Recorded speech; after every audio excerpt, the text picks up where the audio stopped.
আসসালামু আলাইকুম। আমরা প্রথমে কিছুক্ষণ আগে দেখাইছি বড় স্পকেট চেনের লাগানো এবং ছোট স্পকেট, এখন ছোট স্পকেট লাগানো দেখাবো। ছোট স্পকেট কোথায় বসে এবং কিভাবে বসে, কোনটার সাথে বসে। ছোট স্পকেটটা বসে আপনার ইঞ্জিনের মেন স্টিকের সাথে, মেন পুলির সাথে, মানে যেটাকে পুলি বলে, আর কেউ গিয়ার প্রিমিয়াম বলে। গিয়ার প্রিমিয়ামের পুলি আপনার স্টিকের সাথে স্পকেট বসে।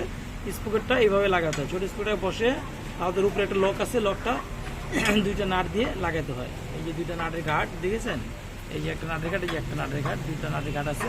দুইটা নাটের ঘাট দিয়ে নাট লাগিয়ে চেন স্পকেট টাইট দিতে হয়। চেন আপনারা ইচ্ছা করলে এইভাবেই চেঞ্জ করতে পারবেন। ছোটো স্পকেটটা এইভাবে নাট লাগিয়ে নাট খুলে লাগাইতে পারবেন। আপনারা যদি চেষ্টা করেন ইনশাল্লাহ পারবেন। আপনি এইভাবেই চেঞ্জ করবেন ছোটো স্পকেট, আর এইভাবেই ছোটো স্পকেট চেঞ্জ করতে হয়। তা আমরা প্রথমে বড় স্পকেট লাগানো দেখালাম, এখন ছোট স্পকেট দেখালাম।